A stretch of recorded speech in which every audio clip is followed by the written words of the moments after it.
Hi everyone, my name is Nate Sheets, and in this video we're going to talk about perception. I like to illustrate perception using the image that went around the internet a couple of years ago, and it's often referred to as the dress.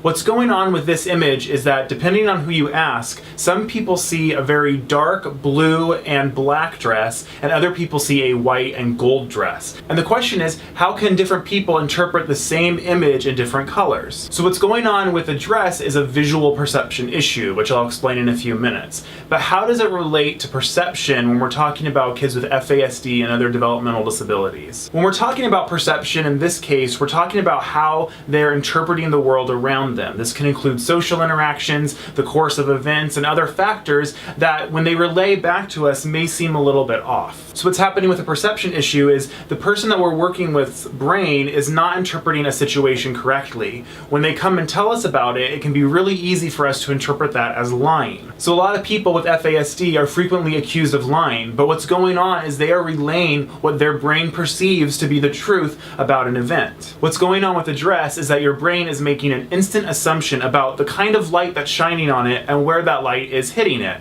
Because we don't have enough information in the picture, your brain just makes one assumption or the other, and in the trainings that I've done, it's often about 50-50. This means that half of the people who are seeing the white and gold dress are actually hallucinating. Their brain is not giving them an accurate picture of what they should be seeing. We know this because you can look up the dress in other areas. There is a correct answer to the question, what color is the dress? It's just that about half of the population's brain sees a completely wrong color. So what's going on with the perception issue for somebody who has FASD, it's not the same thing as what's going on with the dress, but we can take some principles from that.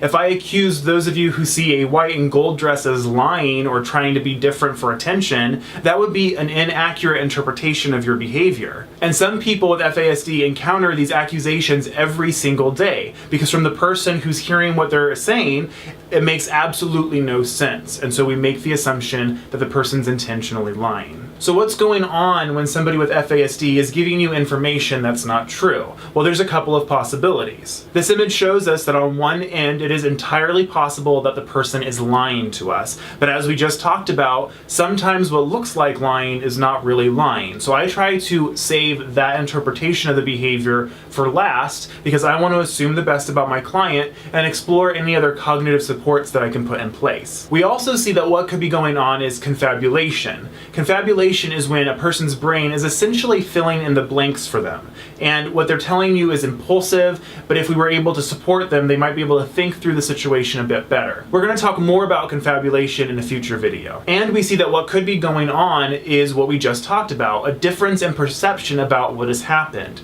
When somebody with FASD is in a situation, you have to remember they have slow processing time. We've talked a lot about the slow processing time that impacts their receptive communication or their ability to process what you're saying. But processing happens in a lot of other areas. You're constantly processing your surroundings, your brain is monitoring what's going on, it's monitoring your own body, so you process situations as well. So when you have somebody who struggles with processing in general and they're in an overwhelming environment or they encounter a stressor, their skills are going to drop even more than they would otherwise. But processing is more than just about understanding what's being said. It also involves processing your environments. Your brain is monitoring how hot it is, what's going on, are you in any danger, and dozens of other things. So when you put somebody with FASD in an unfamiliar situation, they're going to have to work a lot harder to process what's going on.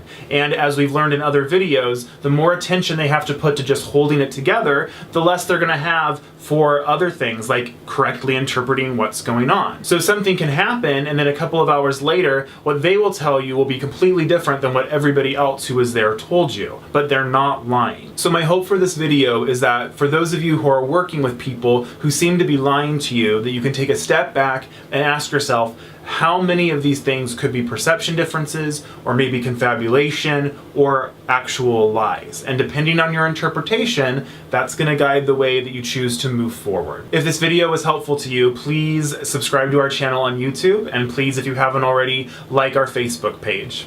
Thanks for watching.